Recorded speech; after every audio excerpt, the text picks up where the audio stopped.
मदद मिलती है नमाज पढ़ने से और मदद मिलती है सब्र करने से। जल्दबाजों को, बेसब्रों को, कम हिम्मतों को मदद नहीं मिलती।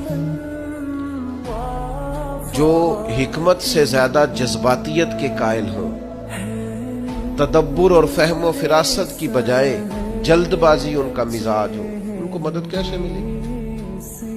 आप में ठहराव हो, हौसला हो, सब्र हो तो अल्लाह की मदद आ जाती है।